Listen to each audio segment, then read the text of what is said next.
আসসালামু আলাইকুম প্রিয় শিক্ষার্থীরা, আগামীকালকে তোমাদের রসায়ন পরীক্ষাকে কেন্দ্র করে যে এমসিকিউ প্রশ্ন আছে বোর্ডের, প্লাস হচ্ছে আরও কিছু গুরুত্বপূর্ণ প্রশ্নের উপরে তোমাদের আজকের ক্লাস। তো তোমরা ভালোভাবে ক্লাসটা করবা এবং হচ্ছে গিয়ে ভালোভাবে খেয়াল করবা যে আসলে এমসিকিউগুলো আমি কিভাবে সলভ করতেছি, কিভাবে গুরুত্বপূর্ণ বিষয়গুলো তুলে আনতেছি। এই বেসিকগুলো তোমরা খেয়াল করবে।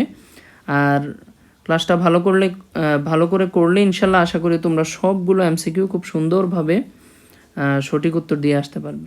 তো আমরা শুরু করে দিই, আসলে বেশি কথা না বলে ক্লাসের ফাঁকে ফাঁকে কিছু কথাবার্তা বলবো। তোমরা খেয়াল করো, প্রথম যে প্রশ্নটা আছে, রাদারফোর্ডের আলফা কণা বিচ্ছুরণ পরীক্ষায় কোন পদার্থের প্রলেপযুক্ত পর্দা ব্যবহার করা হয়? তোমরা জানো জিঙ্ক সালফাইডযুক্ত প্রলেপযুক্ত পর্দা ব্যবহার করা হয়। ঠিক আছে, তাহলে জিঙ্ক সালফাইড। তারপরে আসো, 3p অরবিটালের বেলায় n ও l এর মান কোনটি হবে? তাহলে একটু খেয়াল করে দেখো তোমরা, এটা হচ্ছে গিয়ে 3p অরবিটাল।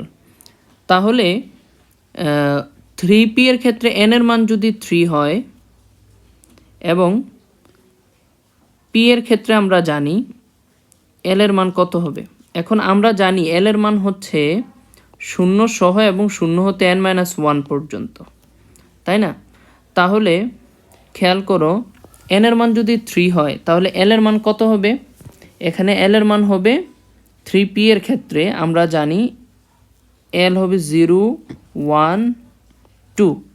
ঠিক আছে, l এর মান।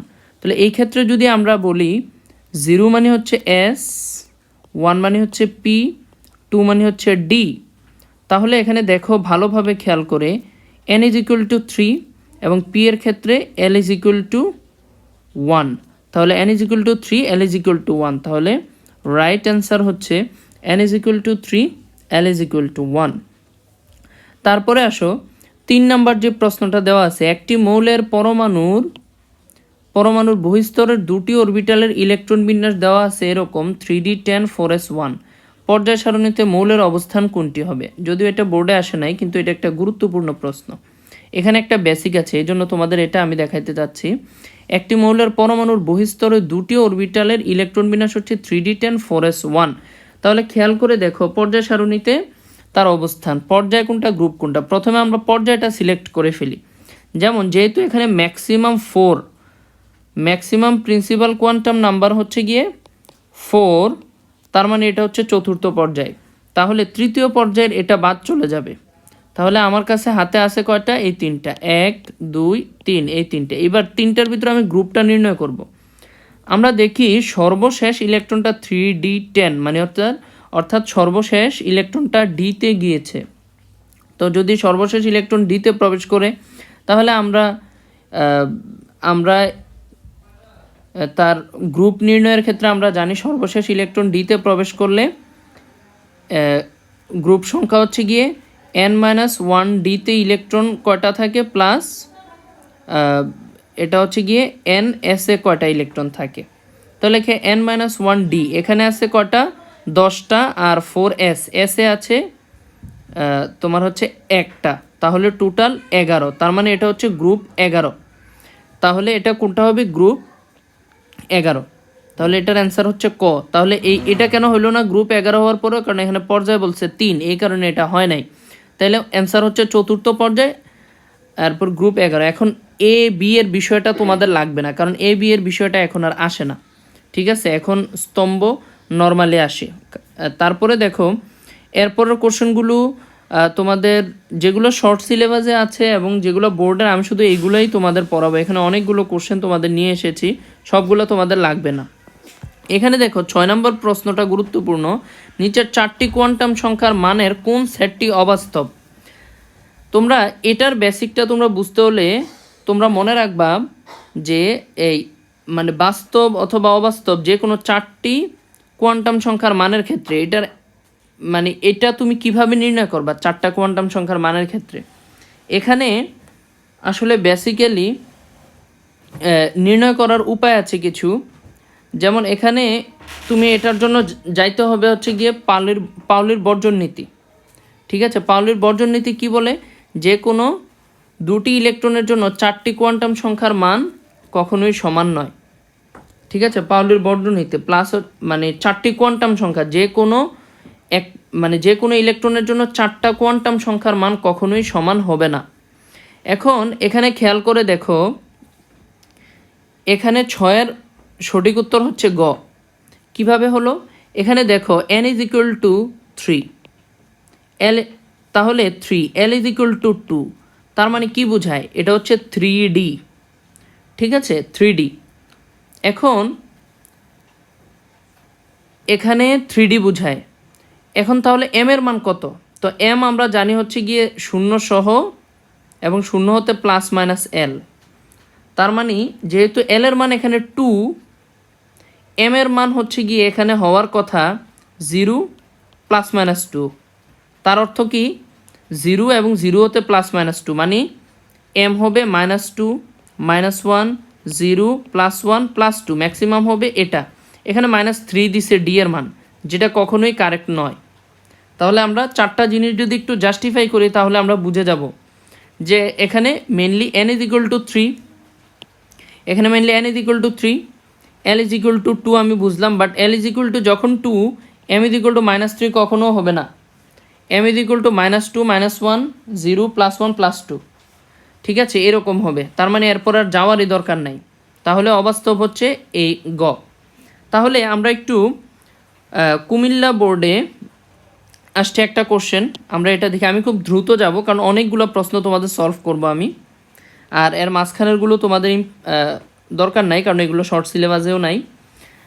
বোর পরমাণুতে কী লিখছে দেখো, বোর পরমাণুতে একটি ইলেকট্রন চতুর্থ শক্তি স্তরে একটি পূর্ণ আবর্তন করতে কয়টি পূর্ণ তরঙ্গ সৃষ্টি করবে? বোর পরমাণু, আবার খেয়াল করো, বোর পরমাণুতে একটি ইলেকট্রন চতুর্থ শক্তি স্তরে একটি পূর্ণ আবর্তন করতে কয়টি পূর্ণ তরঙ্গ সৃষ্টি করবে? ভালোভাবে খেয়াল করো, এটার উত্তর হচ্ছে 3, 4টি পূর্ণ তরঙ্গ সৃষ্টি করবে। ঠিক আছে, তোমরা কিভাবে মনে রাখবা, খেয়াল করো কোন শক্তি স্তর, n ইজ ইকুয়াল টু 4, চতুর্থ শক্তি স্তর। ঠিক আছে, তাহলে চতুর্থ শক্তি স্তরে আবর্তন করলে সে 4টি পূর্ণ তরঙ্গ সৃষ্টি করবে। এখন যদি বলতো একটি ইলেকট্রন তৃতীয় শক্তি স্তরে আবর্তন করলে কয়টি পূর্ণ তরঙ্গ সৃষ্টি করবে, তাহলে আমি বলতাম 3টি, দ্বিতীয় শক্তি স্তরের ক্ষেত্রে 2টি, প্রথম শক্তি স্তরে 1টি। ঠিক আছে, তাহলে এটা কোত্থেকে আসছে, তোমরা হাজারি স্যারের বইয়ে 98 পেজে দেখবা লেখা আছে 2πr is equal to 3 lambda. এখান থেকে দেখানো যায় যে আসলে কোনো একটা ইলেকট্রন যত শক্তি স্তরে, যততম শক্তি স্তরে ঘুরে সে পূর্ণ তরঙ্গ সৃষ্টি করবে ততটি।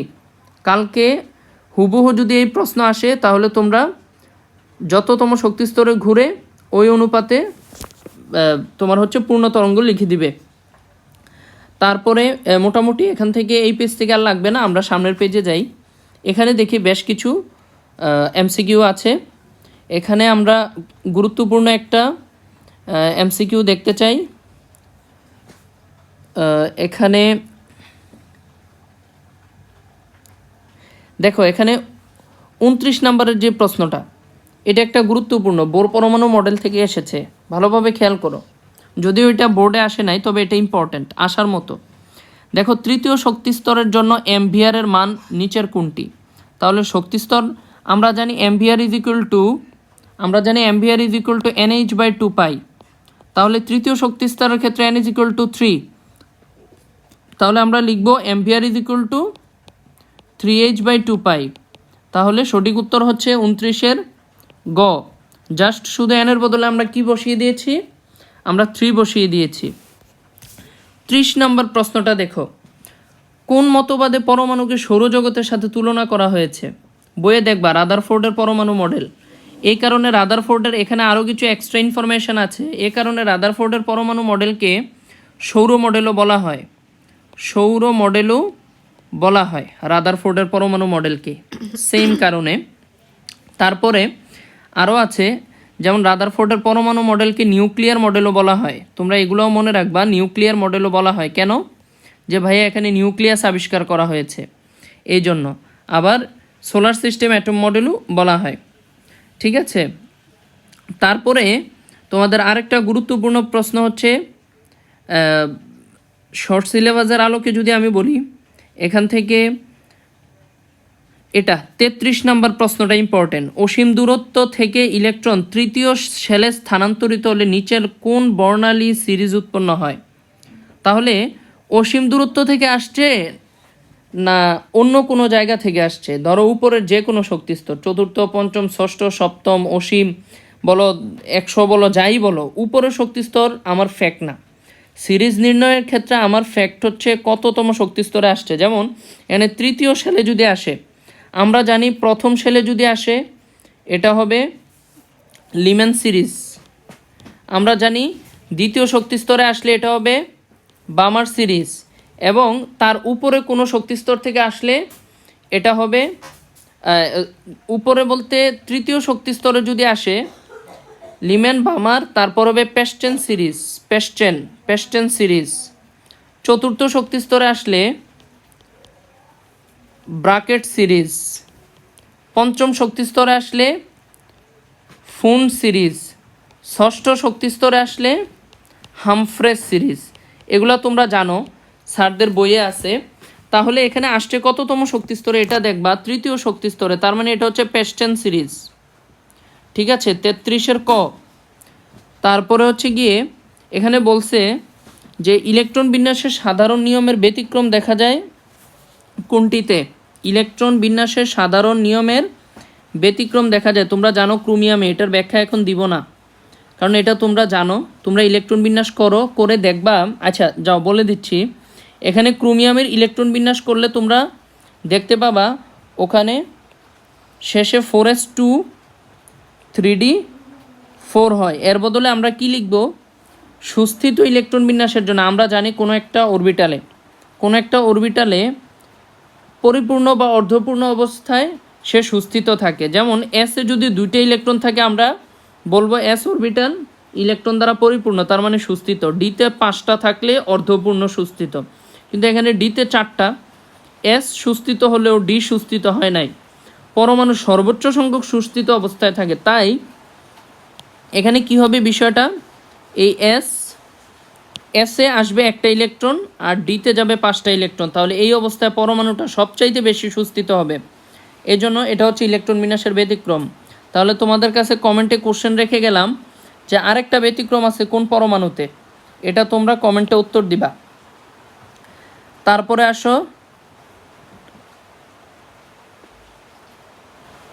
আসো এখানে বোর্ডে আরেকটা গুরুত্বপূর্ণ প্রশ্ন যদি আমি বলি,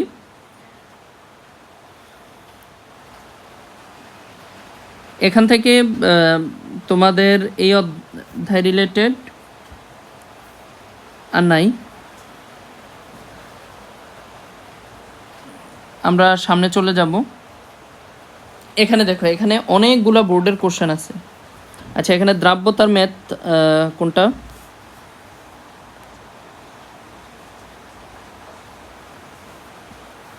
না, এগুলো আসে না, গুরুত্বপূর্ণগুলো ধরি। যেমন ঢাকা বোর্ড, এখানে গুরুত্বপূর্ণ প্রশ্ন আছে, যেমন 3D অরবিটালের জন্য এম এর মান নিচের কোন সেট হবে? ভালোভাবে খেয়াল করো, 3D অরবিটালের জন্য এম এর মান নিচের কোন সেট? তাহলে 3Dর ক্ষেত্রে আমরা জানি n = 3, l = 2। তাহলে m কত হবে? তোমরা জানো -2 -1 0 +1 +2, এটা বলতে হবে না, তোমরা পড়েছো আগে। ঠিক আছে, তাহলে 42-এর হচ্ছে গিয়ে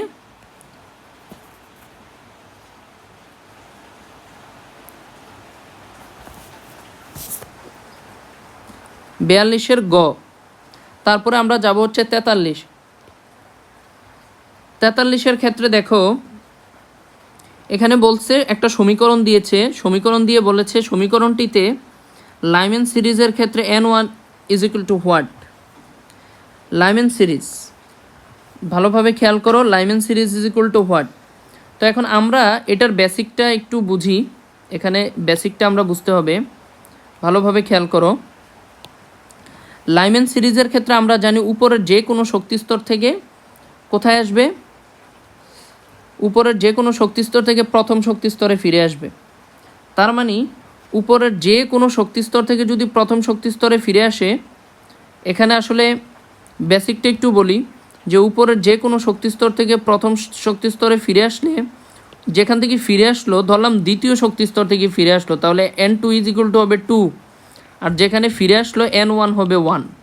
তার মানে এখানে তারা কিন্তু চাইছেও যে N1 is equal to what.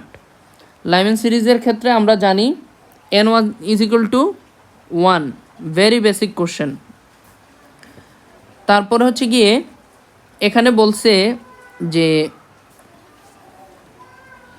পরমাণুর কোন দুটি কণিকা পরস্পর সমান? ইলেকট্রন ও প্রোটন দুইটাই সমান, তবে দুইটার চার্জ ভিন্ন। ইলেকট্রন হচ্ছে নেগেটিভ, প্রোটন হচ্ছে পজিটিভ। আমরা জানি কোনো একটা পরমাণুতে দুইটা সংখ্যা সমান থাকার কারণে পরমাণুটা নিষ্ক্রিয় হয়। ঠিক আছে, 45 নম্বর কোশ্চেনটা ভেরি ইম্পর্ট্যান্ট একটা কোশ্চেন। এটার সাথে আউফবাউ নীতি জড়িত। উচ্চ শক্তিস্তর অরবিটাল নিচের কোনটি?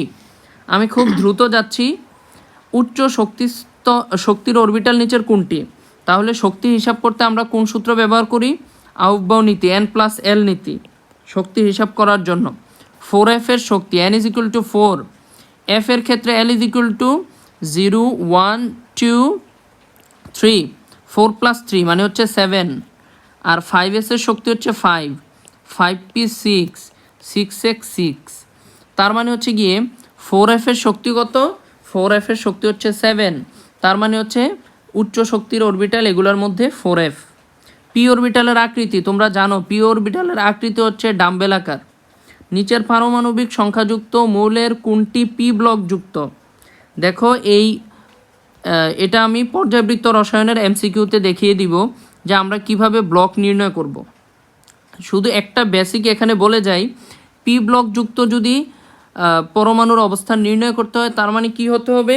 সর্বশেষ ইলেকট্রনটি মাস্ট বি পি ব্লকে মানে পিতে যেতে হবে। তার মানে তুমি ইলেকট্রন বিন্যাস করলে সর্বশেষ ইলেকট্রন তুমি পিতে পাবা। তারপরে নিচের কোন মৌলের ইলেকট্রন বিন্যাসের জন্য হুন্ডের নিয়ম প্রযোজ্য নয়? খুবই গুরুত্বপূর্ণ একটা প্রশ্ন। এটার অ্যান্সার হবে ঘ, ক্লোরিনের ক্ষেত্রে হুন্ডের নিয়ম প্রযোজ্য নয়। ঠিক আছে, এখন কোশ্চেন হচ্ছে ভাইয়া ক্লোরিনের ক্ষেত্রে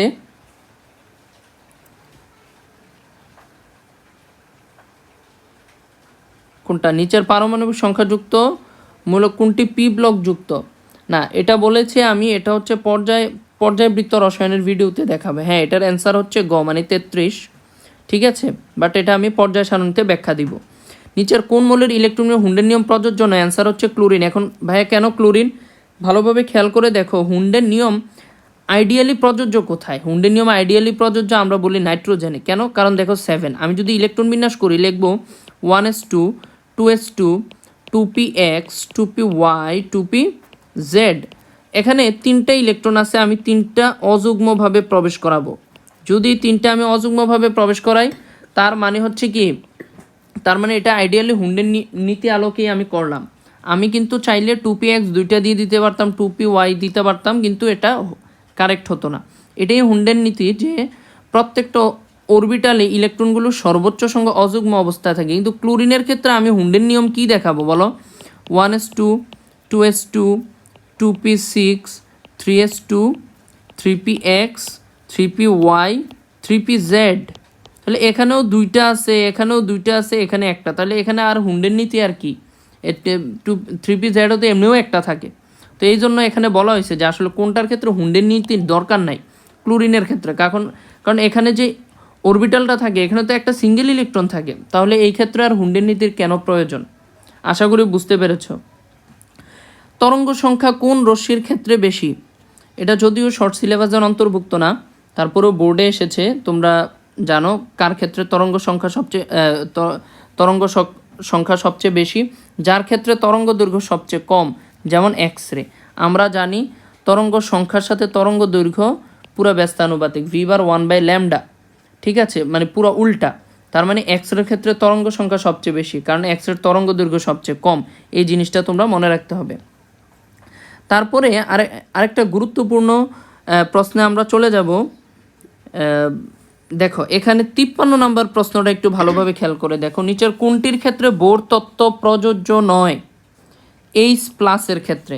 এখন কোশ্চেন হচ্ছে ভাইয়া কিভাবে? দেখো হাইড্রোজেনের ক্ষেত্রে কিন্তু বোর তত্ত্ব প্রযোজ্য। তোমরা জানো বোর মানে হচ্ছে আসলে হাইড্রোজেন নিয়ে কাজ করে। ঠিক আছে, হিলিয়াম প্লাসের ক্ষেত্রে দেখো একটা ইলেকট্রন আছে, লিথিয়াম 2+ একটা ইলেকট্রন আছে, হাইড্রোজেনেও দেখো একটা ইলেকট্রন আছে।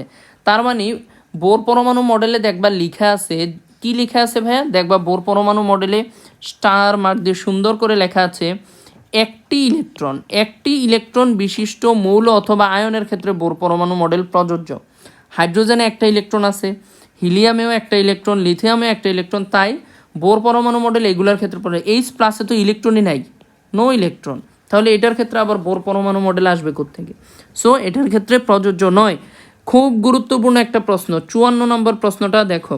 হাইড্রোজেন পরমাণুর প্রথম কক্ষপথের ইলেকট্রনের শক্তি E1, তৃতীয় কক্ষপথের ইলেকট্রনের শক্তি কত? তো আমরা আমাদের সূত্র জানি কি, আমরা আমাদের সূত্র জানি হচ্ছে গিয়ে যে E is proportion -1/n²। এটা মাইনাসটা কেন ভাই? মাইনাসটা হচ্ছে আমরা জানি ইলেকট্রনের শক্তি নেগেটিভ, এই জন্য। কিন্তু আমি যদি অনলি মানের ক্ষেত্রে বলি, শুধুমাত্র মানের ক্ষেত্রে যদি আমি বলি, আমি বলবো E is proportion 1/n²। আমি যদি ইলেকট্রনের চার্জটাকে এখানে বিষয়ে মানে মুখ্য বিষয় হিসাবে না ধরি, ঠিক আছে, চার্জটাকে যদি আমি মুখ্য বিষয় হিসাবে না ধরি, তাহলে মানের ক্ষেত্রে এটা কোনো ফ্যাক্ট না। তাহলে E is proportion to 1/n² হয়, n এর মান 3, তার মানে হচ্ছে গিয়ে এখানে এটার অ্যান্সার কত হবে? 54 অ্যান্সার হবে ক। কিভাবে হইল? এই যে দেখো E is proportion 1/n², তাহলে এখান থেকে লেখা যায় E1 × 1/9, 3², রাইট। E মানে হবে E1 × 1/3² মানে 9, তাই না? সূত্রটা তো এরকমই যে E/E1 is equal to n1² তাহলে এখান থেকে লেখা যায় যে E is equal to E1 × n1² divided by n² আছে, বাট এটা হচ্ছে যততম শক্তি স্তরের কথা বলেছে। n1 এর ক্ষেত্রে 1 মানে তো 1, তাহলে E1/n², n মানে 3, তার মানে 3² মানে 9, তাহলে E1/9। আশা করি তোমরা বুঝতে পেরেছ। তাহলে এই হচ্ছে গিয়ে উত্তর। না বুঝলে তোমরা কমেন্টসে প্রশ্ন করতে পারো। হাইড্রোজেন পরমাণুর বর্ণালীর কোন সিরিজটিতে দৃশ্যমান অঞ্চলের রশ্মি দেখা যায়? তোমরা জানো বামার সিরিজে হচ্ছে গিয়ে দৃশ্যমান অঞ্চল দেখা যায়, ঠিক আছে। আর সাথে বলে নেই লিমেন মানে কি? লিমেন মানে হচ্ছে ইউভি রশ্মি, আলট্রাভায়োলেট, অতিবেগুনি। বামারের পরে যতগুলো সিরিজ আছে সবগুলো হচ্ছে গিয়ে আইআর রশ্মি, অবলোহিত রশ্মি। আমরা এবার সামনে বাকি কোশ্চেনগুলোতে চলে যাব। আমরা মোটামুটি বোর্ডের যতগুলো কোশ্চেন আমি সলভ করব, তোমরা যদি এই সবগুলো কোশ্চেন ভালোভাবে বুঝে থাকো তাহলে তোমরা ধরে নিতে পারো ইনশাল্লাহ আগামীকালকে তোমাদের সৃজনশীলে এমসিকিউ মিস হবে না ইনশাল্লাহ। এবার আসো, এখানে 56 নম্বর প্রশ্ন কি বলছে? সহকারী কোয়ান্টাম সংখ্যার মান 2 হলে এম এর মান কত? এম এর মান কোনটি হয়? এম এর মান অ্যাকচুয়ালি মান কোনটি হয়? দেখো L is equal to যদি 2 হয়, এম এর মান হচ্ছে 0 এবং 0 সহ +-2, তার মানে এই 0, 1, 2 আইদার প্লাস অর মাইনাস, এর বাইরে কখনো যাবে না। তার মানে এটার অ্যান্সার হচ্ছে 2। এটা 3ও হতে পারবে না, 4ও হতে পারবে না, 5ও হতে পারবে না, ঠিক আছে। এবার আসো 57 নম্বর কোশ্চেনটা কি বলেছে? Fe2+ আয়নের ডি অরবিটালে ইলেকট্রন সংখ্যা কত? আচ্ছা ভাইয়া দেখো Fe2+ মানে কি? Fe2+ মানে সে 2টা ইলেকট্রন ছেড়ে দিছে, তাই না? তাহলে 2টা ইলেকট্রন যদি ছেড়ে দেয়, আমরা জানি ইলেকট্রন প্রথমে সর্ববহিস্থ স্তর থেকে ছেড়ে দেয়। তাহলে আমরা যদি Fe2+ এর ইলেকট্রন বিন্যাস করি, আগে Fe করি 1s2 2s2 2p6 3s2 3p6, ঠিক আছে। 3d আগে যাবে 4s, 4s2 3d6। এখন 4s থেকে যদি 2টা ইলেকট্রন সে ছেড়ে দেয়, ডিতে কটা থাকে? ডিতে 6টা থাকে, তার মানে 57 এর অ্যান্সার হচ্ছে খ।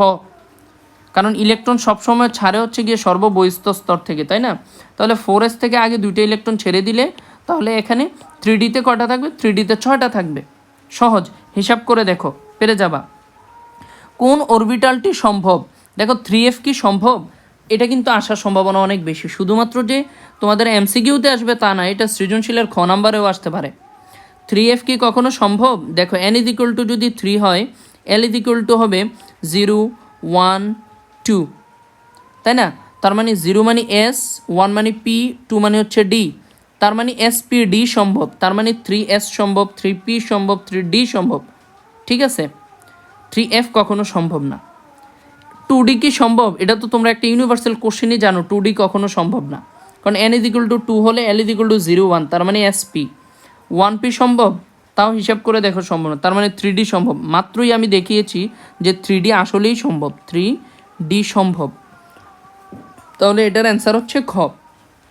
এরপরে আসো পরের প্রশ্নে। এখানে বলছে 59 নম্বরে, পরমাণুর দ্বিতীয় কক্ষপথে একটি ইলেকট্রনের জন্য কৌণিক ভরবেগের মান নির্ণয়ের সমীকরণ কোনটি?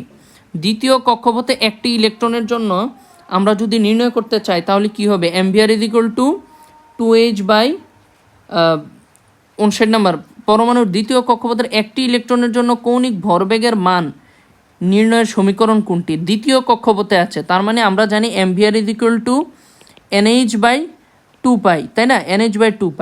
তাহলে n এর মান যদি 2 হয়, 2h/2π, তাহলে 2 কাটা দিলে এমভিআর = h/π। তাহলে এটার অ্যান্সার হচ্ছে গ। নিচের কোনটির ক্ষেত্রে বোরের পরমাণু মডেল প্রযোজ্য? ওই যে আগে একটা কথা বলছিলাম যে বোরের পরমাণু মডেল মানে হচ্ছে একটি ইলেকট্রন থাকবে, তার মানে হচ্ছে কোনটার ক্ষেত্রে প্রযোজ্য? আমরা জানি হিলিয়াম প্লাসের ক্ষেত্রে, কারণ হিলিয়ামে 2টা ইলেকট্রন থাকে। সে যদি একটা ইলেকট্রন ছেড়ে দেয় তাহলে কটা ইলেকট্রন থাকে? একটা। লিথিয়াম প্লাসে থাকে 2টা ইলেকট্রন, বেরিলিয়াম 2+ থাকে হচ্ছে গিয়ে তোমার হচ্ছে 2টা ইলেকট্রন, ঠিক আছে? হাইড্রোজেন প্লাসে ইলেকট্রনই নাই, তার মানে একটা ইলেকট্রন আছে কোথায়? হিলিয়াম প্লাসে। তার মানে এটার ক্ষেত্রে কি প্রযোজ্য? বোরের পরমাণু মডেল প্রযোজ্য। এবার আমরা দেখব যে 61 নম্বর প্রশ্ন, ভালোভাবে খেয়াল করো। আমি খুব দ্রুত যাচ্ছি কারণ তোমাদেরও সময় কম, অল্প সময়ে ভিডিওগুলো দেখতে হবে। পরমাণুর তৃতীয় শক্তি স্তরে মোট অরবিটাল সংখ্যা কতটি? দেখো শক্তি স্তর সংখ্যা হচ্ছে তৃতীয়, তার মানে n = 3। তাহলে তুমি অরবিটালটা কিভাবে হিসাব করবা? তোমরা জানো n = 3 হলে l মানে কত? 0 1 2। ভালোভাবে খেয়াল করো, n = 3 হলে l = 0 1 2। তাহলে l = 0 হলে অরবিটাল কয়টা? তোমরা জানো যে l = 0 হলে এমনিতে আমরা জানি s, 1 হলে p, 2 হলে d। তার মানে এখন s এ অরবিটাল আছে কয়টা? আমরা জানি একটা। p তে অরবিটাল আছে কয়টা? 3টা। d তে আছে কয়টা? 5টা। তাহলে 5 3 আর 1 9, তার মানে এটা অ্যান্সার হচ্ছে 9। বোঝা গেছে কিনা? আশা করি তোমরা বুঝতে পারছো যে SPD। তাহলে s এ আমরা জানি 1 3 5 7, তাহলে s এ একটা, p তে 3টা আর d তে 5টা, তাহলে টোটাল যোগ করলে 9টা অরবিটাল থাকে। এভাবে করতে পারো, অথবা এর চেয়ে আরও সহজ পদ্ধতি আছে। কিভাবে? এখানে তৃতীয় শক্তি স্তর বলছে, তার মানে n = 3। তো ইলেকট্রন সংখ্যা আমরা জানি অরবিটাল সংখ্যা হচ্ছে n², তার মানে 3² মানে 9। আর এভাবে ডান দিকে যেটা দেখালাম এটা হচ্ছে তোমরা রিটেনে লিখবা, আর এটা হচ্ছে MCQতে 3² বসাই দিবা, অরবিটাল হয়ে যাবে। 2n² বসাই দিবা, ইলেকট্রন হয়ে যাবে। আশা করি বুঝতে পেরেছ। এবার আরেকটা গুরুত্বপূর্ণ প্রশ্ন হচ্ছে গিয়ে আমরা কোনটা পড়তে পারি? তারপরে আরেকটা গুরুত্বপূর্ণ প্রশ্ন হচ্ছে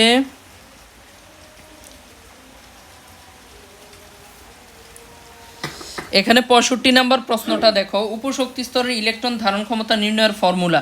তোমরা উপশক্তি স্তরে ইলেকট্রন ধারণ ক্ষমতার ফর্মুলা হচ্ছে 2 × 12+1, আর অরবিটাল হচ্ছে 12+1। মনে রাখবা, এটা হচ্ছে অরবিটাল 12+1, আর 2 × 12+1 হচ্ছে ইলেকট্রন, ঠিক আছে? তারপরে এখান থেকে ইম্পর্ট্যান্ট হচ্ছে গিয়ে দেখো, এখানে একটা গুরুত্বপূর্ণ প্রশ্ন দেওয়া আছে, মৌলের পরমাণুর কোনটিতে সর্বোচ্চ 6টি ইলেকট্রন থাকতে পারে পি উপশক্তি স্তরে? শেষ, এটা নিয়ে খুব বেশি কথা নাই, খুব দীর্ঘায়িত করব না। 68 নাম্বারটা দেখো, নিচের কোনটির ইলেকট্রন বিন্যাস অ্যালুমিনিয়াম 3+ মতো? তুমি অ্যালুমিনিয়াম 3+ যদি করে থাকো তাহলে কি পাবা? আগে তুমি দেখো যে অ্যালুমিনিয়াম 3+, আগে দেখো অ্যালুমিনিয়াম 3+ এর ইলেকট্রন বিন্যাস হিসাব করার আগে ইলেকট্রন বিন্যাসও করতে হবে না। তুমি দেখবা অ্যালুমিনিয়ামের পারমাণবিক সংখ্যা কত? অ্যালুমিনিয়ামের পারমাণবিক সংখ্যা 13। যদি 3টে ইলেকট্রন ছেড়ে দেয়, 13টা পারমাণবিক সংখ্যা 13 মানে প্রোটন 13টা, তাহলে ইলেকট্রনও 13টা। 3টে ইলেকট্রন ছেড়ে দিলে ইলেকট্রন কয়টা? 10টা। এই আয়নগুলোর ভিতরে কোনটার ইলেকট্রন 10টা? হিসাব করলেই তো ইলেকট্রন বিন্যাস পেয়ে যাবা। দেখো এখানে অক্সিজেনের 9, কেন? কারণ অক্সিজেনের পারমাণবিক সংখ্যা 8, ইলেকট্রন 8টা। এখানে অক্সিজেন মাইনাস মানে +1 দাও, তাহলে 9। ফ্লুরিন হচ্ছে 9 + 1 দাও, কারণ চার্জ -1 একটা 10, তাহলে অ্যালুমিনিয়ামের সাথে মিলে গেল না, তাহলে এটার অ্যান্সার হচ্ছে খ। এভাবে খুব দ্রুত ক্যালকুলেশন করতে হবে পরীক্ষার হলে। এবার তোমরা 69 নাম্বার প্রশ্নটা একটু দেখো। কপারের 29তম ইলেকট্রনটি কোন অরবিটালে প্রবেশ করে? একটা ট্রিকি একটা কোশ্চেন, কিন্তু কোন 29 নাম্বার ইলেকট্রনটি কোন অরবিটালে প্রবেশ করে? ভালোভাবে খেয়াল করো। 29 নাম্বার ইলেকট্রনটা নর্মালি 4s-এ প্রবেশ করার কথা ছিল, কিন্তু না, সে 3d-তে প্রবেশ করে। কোশ্চেন হচ্ছে কেন? আমি তোমাদের এখানে একটা হিন্টস দিয়ে দিলাম যে কপারের ইলেকট্রন বিন্যাসটা ওই ক্রোমিয়ামের মতো এক্সেপশনাল। তাহলে তোমরা একটু এক্সেপশনাল ইলেকট্রন বিন্যাসটা নিজেরা করে দেখো যে কপারের সর্বশেষ ইলেকট্রনটা কি আসলেই 3d-তে প্রবেশ করে কিনা। এবার আসো 70 নাম্বার প্রশ্ন। এখানে বলছে নিচের কোন সেটটির শক্তিক্রম অনুসারে আউফবাউ নীতি মেনে চলে? দেখো, আমরা আউফবাউ নীতি কি জানি, এটা কিন্তু আগামীকালকে তোমাদের সৃজনশীলে 1 নম্বরে আসতে পারে। আউফবাউ নীতিটি ব্যাখ্যা করো বা আউফবাউ নীতিটি লিখো। আউফবাউ নীতি হচ্ছে গিয়ে, আউফবাউ মিনস হচ্ছে বিল্ডিং আপ, জার্মান ভাষায়, মানে হচ্ছে নিম্ন, মানে নিচতলা থেকে উপরের তলায় ওঠা, মানে হচ্ছে নিম্ন শক্তি স্তর থেকে উচ্চ শক্তির অরবিটালে ওঠা, মানে হচ্ছে নিম্ন শক্তির অরবিটাল থেকে উচ্চ শক্তির অরবিটালে ইলেকট্রনের প্রবেশ করবে, এটাই হচ্ছে আউফবাউ নীতি। তাহলে এখানে তুমি কি করতে হবে? প্রত্যেকটার শক্তি যাচাই করতে হবে। তুমি যদি এগুলার সবগুলাতে অরবিটালের শক্তি যাচাই করো, তাহলে তুমি বলে দিতে পারবা যে আসলে কোনটা আউফবাউ নীতি মেনে চলেছে। দেখো এখানে 5s, এখানে 5s-এর শক্তি 5, 4p এর শক্তি কত? আমরা জানি n = 4, p = 1, তার মানে এটার শক্তিও 5। 4f এর শক্তি হচ্ছে আমরা জানি 4 + 3 মানে 7, ঠিক আছে? তাহলে এখানে দেখো সবচেয়ে কম শক্তি কার? এখানে দেখো 5s এর শক্তিও 5, 4p এর শক্তিও 5, 4f এর শক্তি হচ্ছে 7। তাহলে কিন্তু আগে ইলেকট্রন ঢোকার কথা ছিল 4p-তে, তারপরে 5s-এ যাওয়ার কথা ছিল। কোশ্চেনটা হচ্ছে যে ভাইয়া কেন? কারণ এটার শক্তিও 5, এটার শক্তিও 5, যদি দুইটার n + l এর মান যদি ইকুয়াল হয়, যেমন এখানে 5, দুইটার n + l এর মান যদি ইকুয়াল হয়, তাহলে যেখানে n এর মান কম এখানে আগে ইলেকট্রন যাবে, তার মানে এখানে 4p-তে আগে যাওয়ার কথা ছিল, কিন্তু 5s-এ গেছে, মানে ইট ইজ নট রাইট। তারপরে দেখো এখানে 3s এর শক্তি কত? 3s এর শক্তি 3, 3p এর শক্তি 4, 3d এর শক্তি 5, তার মানে আগে 3-তে গেছে, তারপরে 4-এ, তারপরে 5-এ, সামনে আমার যাওয়ারই দরকার নাই, তার মানে দিস ইজ রাইট। 70-এর হচ্ছে খ, ঠিক আছে? 3s এর শক্তি 3, 3p এর শক্তি 4, 3d এর শক্তি 5, তার মানে আগে 3s-এ গেছে, তারপরে 3p-তে, তারপরে 3d, তার মানে এটা আউফবাউ নীতি মেনে চলেছে, ঠিক আছে? তারপরে আসো, এরপরেরটা তোমরা পারবা আশা করি, তোমাদের জন্য রেখে দিলাম। তারপরে আসো হচ্ছে গিয়ে আমরা 77 নাম্বার প্রশ্নে যাই। এবার দ্রাব্যতা গুণফলের মতো একটা ভাইটাল টপিক তোমাদের সামনে চলে এসেছে, এটা কিন্তু খুবই গুরুত্বপূর্ণ। দ্রাব্যতা গুণফল 25 ডিগ্রি সেলসিয়াস তাপমাত্রা অ্যালুমিনিয়াম সালফেটের দ্রাব্যতা S হলে আয়নিক গুণফল কত হবে? আসলে দেখো এটা তোমরা এটার বেসিকটা তোমরা কোথায় পাবে? দেখো অ্যালুমিনিয়াম সালফেটে অ্যালুমিনিয়াম কটা? 2টা, তার মানে A2, সালফেট কটা? 3টা, তার মানে B3, A2B3। ভালোভাবে খেয়াল করো, এই ফর্মুলায় যদি কোনো কিছু থাকে তাহলে আমরা একটু এখানে দেখি, A2B3 এই ফর্মুলায় যদি থাকে, আমরা জানি A2B3 বিয়োজিত হলে 2A+, অ্যালুমিনিয়াম তো হচ্ছে গিয়ে 2A+, 3B-, এখানে অ্যালুমিনিয়াম কিছুই নেই, আমি জাস্ট সিম্বল দিয়ে বোঝাচ্ছি, 2A+, 3B-, তাহলে এটার দ্রাব্যতা হবে 2s², এটা হবে 3s³, তাহলে কত হয়? 4s² × 27s³, তার মানে হচ্ছে 108s⁵ ইকুয়েশন করে দেখো, তার মানে আমাদের অ্যান্সারটা কি দাঁড়াইলো? আমাদের অ্যান্সারটা দাঁড়াইলো 108s⁵, তার মানে এটার অ্যান্সার হচ্ছে ঘ। তোমরা এভাবে করবা। দেখো 25 ডিগ্রি সেলসিয়াস তাপমাত্রায় ম্যাগনেসিয়াম হাইড্রোক্সাইডের দ্রাব্যতা গুণফল দেওয়া আছে। তাহলে ম্যাগনেসিয়াম হাইড্রোক্সাইডের দ্রাব্যতা গুণফল দেওয়া আছে, হাইড্রোক্সিল আয়নের ঘনমাত্রা কত এটা আমরা নির্ণয় করব। দেখো ম্যাগনেসিয়াম হাইড্রোক্সাইড যদি বিয়োজিত হয়, আমরা জানি ম্যাগনেসিয়াম হাইড্রোক্সাইড যদি বিয়োজিত হয় তৈরি হয় ম্যাগনেসিয়াম 2+, টু হাইড্রক্সিল মাইনাস ওই আগের মতো। তার মানে এটার কেএসপি যদি আমরা বলি, এটার কেএসপি কত হবে? S into two s whole square, তার মানে 4s কিউব। তাহলে এখান থেকে তুমি হাইড্রোক্সিলের ঘনমাত্রা কিন্তু নির্ণয় করে ফেলতে পারবা। কিভাবে নির্ণয় করবা? তাহলে আমরা একটু করে দেখাই। এখানে দেওয়া আছে কত? দ্রাব্য 4 ইন্টু 10⁻³ তাহলে এখানে আমরা করি কেএসপি মানে হচ্ছে গিয়ে এস কিউব। তাহলে এস ইজ ইকুয়াল টু, এভাবে যদি আমরা করি 4 ইন্টু 10⁻³ এখন আমরা ক্যালকুলেটর দিয়ে হিসাব করব, ঠিক আছে?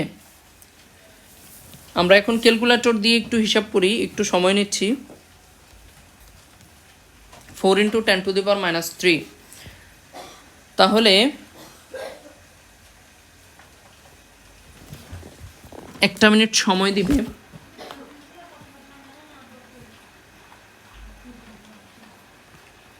ফোর ইন্টু 10⁻³ আমাদের আসলো 0.158, আমাদের আসলো হচ্ছে 0.157, ঠিক আছে? এখন দেখো এটা তো এস এর মান।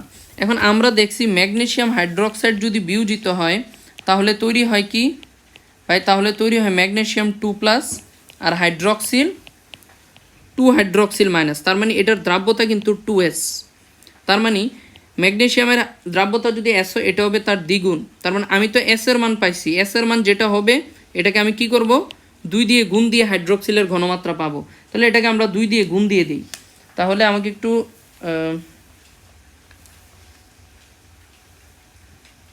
ইন্টু 2, তাহলে অ্যান্সার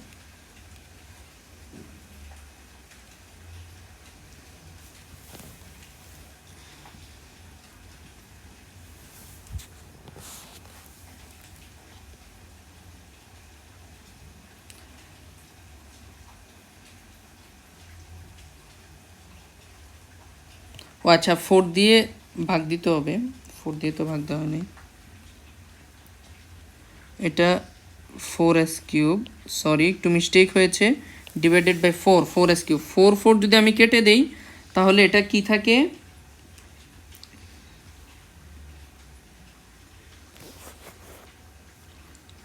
10⁻³ তাহলে এটা থাকে হচ্ছে 0.1, দুঃখিত, এটা থাকে 0.1,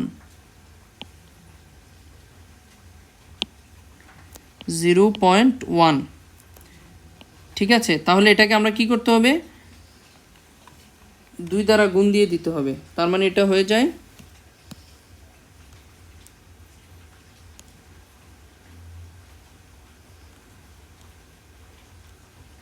আচ্ছা। এখানে টোটাল হাইড্রোক্সিলের অ্যামাউন্টটা চাই নাই, যদিও ম্যাগনেসিয়াম থেকে হাইড্রোক্সিলের ঘনমাত্রা হচ্ছে দ্বিগুণ, অর্থাৎ ম্যাগনেসিয়াম যেই পরিমাণ আয়ন তৈরি হয় হাইড্রোক্সিল তার থেকে দ্বিগুণ পরিমাণ তৈরি হয়, ঠিক আছে? কিন্তু এখানে শুধুমাত্র মানে ঘনমাত্রাটা চাওয়া হয়েছে। তাহলে ঘনমাত্রার ক্ষেত্রে আমরা জানি হচ্ছে গিয়ে নর্মালি এই হাইড্রোক্সিল যেটা তৈরি হবে এই হাইড্রোক্সিল মাইনাসটা হবে তার নর্মাল ঘনমাত্রা, তার মানে 10⁻⁻1। কিন্তু এখানে যদি বলতো যে হাইড্রোক্সিলের দ্রাব্যতা, আমরা জানি দ্রাব্যতা হচ্ছে গিয়ে সর্বোচ্চ ঘাত সংখ্যক যে পরিমাণ তৈরি হয়।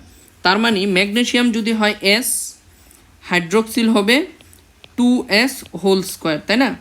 তার মানে হাইড্রোক্সিল হচ্ছে তার দ্বিগুণ 2s এবং তার স্কোয়ার। কিন্তু ঘনমাত্রার ক্ষেত্রে নর্মালি ম্যাগনেসিয়াম হাইড্রোক্সাইড বিয়োজিত হয়ে যে পরিমাণ হাইড্রোক্সিল তৈরি হয় তো ওইটার অ্যামাউন্টটা হচ্ছে গিয়ে এখানে যে দ্রাব্যতা মানে এখানে যে এস পাবো এটাই 10⁻⁻1। তারপরে আসো আরেকটা গুরুত্বপূর্ণ প্রশ্ন হচ্ছে গিয়ে, এগুলো তোমরা পারবা 79, 80, 81 তোমরা ট্রাই করো। এই 3টা প্রশ্ন তোমাদের জন্য রেখে দিলাম। এখানে দেখো আরও কিছু গুরুত্বপূর্ণ ম্যাথ দেওয়া আছে, ঠিক আছে? এই ম্যাথগুলো তোমরা করবে, আশা করি ওই বেসিকটা কাজে লাগিয়ে তোমরা পারবে। এখান থেকে আরও 2-একটা ম্যাথ তোমাদের একটু দেখাই। যেমন AB3 এর দ্রাব্যতা গুণফল দেওয়া আছে, এর দ্রাব্যতা নির্ণয় করো। এটা কিন্তু তোমরা পারবা। AB3 হইলে মানে কি, AB3 এর ক্ষেত্রে আমরা জানি S into 3S whole cube, তার মানে 27S⁴। তাহলে 27S⁴ is equal to KSP। তাহলে এখানে দ্রাব্যতা গুণফল আছে, তাহলে S তো তোমরা ইজিলি বের করে ফেলতে পারবে। S মানে হচ্ছে গিয়ে এই যে KSP ডিভাইডেড বাই 27, এটা তোমরা ইকুয়েশন করে বের করে ফেলবা, এটা বের করে দিব না। তারপরে দেখো তোমরা আরও কিছু গুরুত্বপূর্ণ প্রশ্ন এখানে দেখো। এটা অধক্ষেপণের জন্য শর্ত কোনটি, এটা একটা গুরুত্বপূর্ণ প্রশ্ন। অধক্ষেপণের জন্য শর্ত আমরা জানি আয়নিক গুণফল কি হতে হবে, মোর দেন দ্রাব্যতা গুণফল, অর্থাৎ দ্রাব্যতা গুণফলের চেয়ে বেশি হতে হবে। এটা হচ্ছে অধক্ষেপণের সূত্র, এটা দিয়ে তোমরা ম্যাথও করবা আশা করি, ঠিক আছে, এগুলো আসতে পারে, খুব খুব গুরুত্বপূর্ণ। তারপরে তোমাদের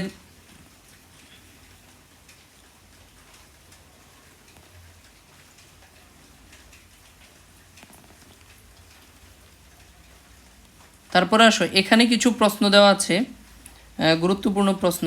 এখানে আয়ন শনাক্তকরণে কিছু প্রশ্ন দেওয়া আছে। তোমরা আয়ন শনাক্তকরণ টপিক আছে, তোমরা জানো, এখানে এই আয়ন শনাক্তকরণ প্রশ্নগুলো পড়বা। তা আয়ন শনাক্তকরণ আছে মানে শিক্ষা পরীক্ষাও ইম্পর্টেন্ট আসার মতো। শিক্ষা পরীক্ষায় কোন আয়নটি নীলাভ সবুজ বর্ণ ধারণ করে, ভালোভাবে খেয়াল করো। কপার নীলাভ সবুজ, কপার মানে হচ্ছে নীল, ঠিক আছে, কপার হচ্ছে নীলাভ সবুজ। ইটের মতো লাল হচ্ছে ক্যালসিয়াম, সোনালী হলুদ তোমরা জানো সোডিয়াম, বেগুনি বর্ণ পটাশিয়াম, ঠিক আছে। কোভাল্ট কাচের মধ্য দিয়ে হালকা সবুজ দেখা যায় কোনটি, কোভাল্ট কাচের মধ্য দিয়ে হালকা সবুজ দেখা যায় হচ্ছে গিয়ে ক্যালসিয়াম।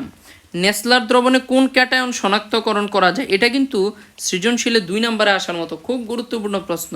নেসলার দ্রবণে আমরা অ্যামোনিয়াম আয়ন শনাক্তকরণ করতে পারি, ঠিক আছে। এইরকমভাবে আরও কিছু গুরুত্বপূর্ণ প্রশ্ন আছে, যেমন সোডিয়াম আয়ন শনাক্তকরণে কোনটি ব্যবহৃত হয়, এটাও কিন্তু সৃজনশীলে 2 নম্বরে আসতে পারে, খুবই ইম্পর্টেন্ট। Potassium পাইরোঅ্যান্টিমোনেট K2H2SB2O7। আবার অ্যামোনিয়াম আয়ন শনাক্তকরণ, মাত্র বলছি অ্যামোনিয়াম আয়ন শনাক্তকরণে নেসলার দ্রবণ ব্যবহার করা হয়।